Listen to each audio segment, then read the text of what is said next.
नवविधा भक्ती या विषयावर आपण बोलतोय, म्हणजे 9 प्रकारच्या भक्तींची माहिती मराठीमध्ये. आणि हे चौथा भाग आहे. यात तिसरी भक्ती स्मरण भक्ती याबद्दल आपण बोलत आहोत. भगवंताचे नाम, रूप, गुण, प्रभाव, लीला, तत्व आणि रहस्यमय अमृता समान कथांचे जे श्रद्धेने आणि प्रेमाने श्रवण आणि पठण केलेले असेल त्याचे मनन करणे आणि असे मनन करता करता देहाची शुद्ध विसरून भगवंताच्या स्वरूपात ध्रुवाप्रमाणे तल्लीन होऊन जाणे हे स्मरण भक्तीचे स्वरूप आहे. शक्यतोवर एकांत आणि पवित्र जागी सुखाने साध्या आसनात बसून इंद्रियांना विषयरहित करून कामना आणि संकल्पांचा त्याग करून प्रशांत आणि वैराग्यपूर्ण चित्ताने किंवा उठता बसता, हिंडता फिरता, खाता पिता, झोपता उठता सगळी कामे करतानाही स्वाभाविक शुद्ध आणि सरळ भावाने भगवंतांच्या सगुण निर्गुण साकार निराकाराचे तत्व समजून गुण आणि प्रभावासहित भगवंताच्या स्वरूपाचे चिंतन करणे, भगवंताच्या नावाचे मनःपूर्वक स्मरण करणे, भगवंताच्या लीलेची आठवण करून मुग्ध होणे, भगवंताचे तत्व आणि रहस्य समजून त्याच्या गुणप्रभावाचे चिंतन करणे आणि दिव्य स्तोत्र आणि पदांनी मनापासून स्तुती आणि प्रार्थना करणे, अशा प्रकारे स्मरण भक्तीचे अनेक प्रकार सांगितलेले आहेत.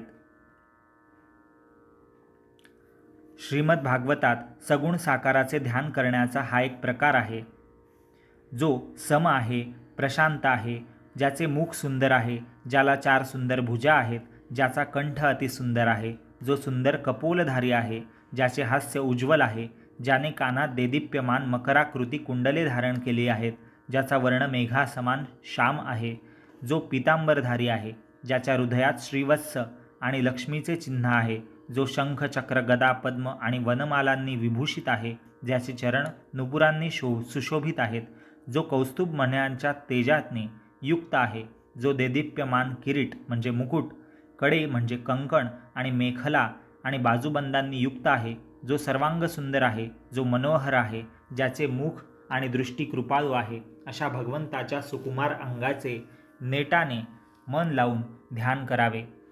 स्मरण भक्तीमध्ये भगवंतांवर अनंत प्रेम जडून त्याची प्राप्ती होणे हा त्याचा उद्देश आहे. प्रेमळ भक्तांद्वारा नाम, रूप, गुण, प्रभाव वगैरेंच्या अमृता समान कथांचे श्रद्धेने आणि प्रेमाने श्रवण करणे, भगवंताविषयीच्या धार्मिक पुस्तकांचे पठन पाठन करणे, भगवंताचे नामस्मरण आणि कीर्तन करणे, भगवंतांची पदे आणि स्तोत्रे किंवा कुठल्याही प्रकाराने ध्यानासाठी करुणा भावाने स्तुती करणे, प्रार्थना करणे आणि भगवंत व महापुरुषांची आज्ञा पाळणे वगैरे स्मरण भक्ती प्राप्त करण्याचे उपाय आहेत. वर सांगितलेल्या केवळ स्मरण भक्तीने सुद्धा सगळी पापे, संकटे, अवगुण आणि दुःखे दूर होतात. भगवंतांच्या स्मरणाद्वारे मनुष्य जे हवे ते प्राप्त करू शकतो. भगवंताची प्राप्तिरूपी परमशांती यामुळे लवकरच आणि सहजतेने प्राप्त होते. श्रुती, स्मृती, इतिहास, पुराणे, संत, महात्मे सर्वांनी एका स्वरात भगवत स्मरणाचा महिमा वर्णिलेला आहे. कठोपनिषदात सांगितले आहे की पहिल्या भागातील 2ऱ्या अध्यायातील 16व्या श्लोकात की ओंकार हे अक्षर ब्रह्मच आहे, हेच परब्रह्म आहे. या ओंकाराला ओळखून त्याची उपासना केल्याने माणसाला जे हवे ते मिळते. असो, संध्योपासन विधीच्या प्रारंभी लिहिले आहे की अपवित्र किंवा पवित्र कुठल्याही अवस्थेतील पुरुषाने भगवान पुंडरीकाक्षाचे स्मरण केले तर तो अंतर्बाह्य शुद्ध होतो. असो, श्रीमद भगवद्गीतेत भगवंतांनी 6व्या अध्यायातल्या 30व्या श्लोकात म्हटले आहे की जो पुरुष सर्व भूतांच्या ठाई म्हणजे जीवांच्या ठाई मज वासुदेवाचेच स्वरूप पाहतो सगळ्यांमध्ये आणि जो सर्व भूतांना मज वासुदेवाच्या अंतर्गतच पाहतो, त्याच्यासाठी मी अदृश्य नसतो आणि तो माझ्यासाठी अदृश्य नसतो. गीतेच्या 8व्या अध्यायातील 7व्या आणि 8व्या श्लोकात कृष्ण म्हणतात की म्हणून हे अर्जुना, तू सतत माझे स्मरण कर आणि युद्धही कर. अशा प्रकारे मला अर्पण केलेल्या मन बुद्धीने युक्त होण्याने निसंशय तू मलाच प्राप्त होशील. हे पार्था अर्जुना, असा नियम आहे की परमेश्वराच्या ध्यानाच्या अभ्यासरूप योगाने युक्त असून दुसऱ्या कोठेही चित्त नसलेल्या पुरुषाने निरंतर चिंतन केले तर तो परमप्रकाश स्वरूप दिव्य पुरुषाला म्हणजेच परमेश्वराला प्राप्त होतो. गीतेच्या 8व्या अध्यायातील 14व्या श्लोकात कृष्ण म्हणतो की हे अर्जुना, जो पुरुष माझ्या ठिकाणी अनन्य निष्ठा ठेवून सतत मज पुरुषोत्तमाचे स्मरण करतो, त्या नित्य निरंतर माझ्यात रमणाऱ्या योग्यासाठी मी सुलभ आहे, अर्थात त्याला सहज मी प्राप्त होतो. गीतेच्या 9व्या अध्यायातील 22व्या श्लोकात कृष्ण म्हणतो की जो अनन्य प्रेमळ भक्त मज परमेश्वराचे निरंतर चिंतन करीत असतो, म्हणजे स्मरण भक्ती करत असतो, निष्काम भावनेने माझे भजन करतो, त्या नित्य निरंतर माझे चिंतन करणाऱ्या पुरुषांचा योगक्षेम मी स्वतः चालवतो. गीतेच्या 12व्या अध्यायातील 6व्या आणि 8व्या श्लोकात कृष्ण म्हणतो की पण जो माझ्यात तन्मय झालेल्या भक्त संपूर्ण कर्मे मला अर्पण करून मज सगुण रूप परमेश्वरालाच तेलाच्या धारेप्रमाणे अनन्य भक्तिभावाने निरंतर चिंतन भजन करत भजतो, हे अर्जुना, त्या माझ्यात चित्त असणाऱ्या माझ्या प्रेमळ भक्ताचा मी शीघ्र मृत्यूरूपी भवसागरातून उद्धार करतो. म्हणून हे अर्जुना, माझ्या ठाई तू चित्त ठेव आणि बुद्धीसुद्धा माझ्या ठाईच ठेव, म्हणजे मग तू माझ्यातच निवास करशील, अर्थात मला प्राप्त होशील, यात तिळमात्र संशय नाही. गीतेच्या 18व्या अध्यायातील 57व्या आणि 58व्या श्लोकात कृष्ण म्हणतो की हे अर्जुना, तू मनःपूर्वक सर्व कर्मे मला अर्पण करून आणि समत्व बुद्धिरूप निष्काम कर्मयोग आचरून माझ्या ठाई सतत चित्त असलेला हो. वरीलप्रमाणे माझ्या ठाई चित्त असणारा होऊन माझ्या कृपेने सगळ्या संकटातून अनायासे सहज तू पार होशील.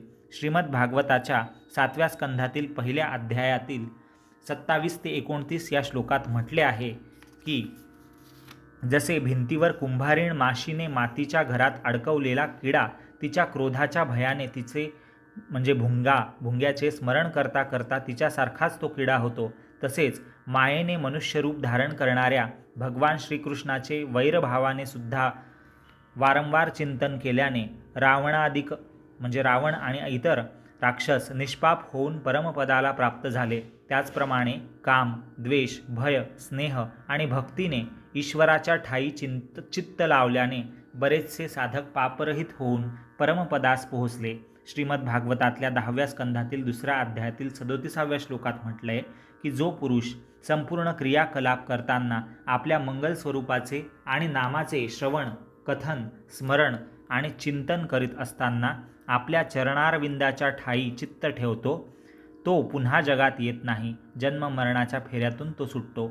श्रीमद भागवताच्या 11व्या स्कंधातील 14व्या अध्यायातील 27वा श्लोक असा की विषय चिंतन करणाऱ्याचे मन नेहमी विषयासक्त असते आणि माझे म्हणजे परमेश्वराचे सतत चिंतन करणाऱ्याचे मन माझ्यातच म्हणजे परमेश्वरातच रममाण होते.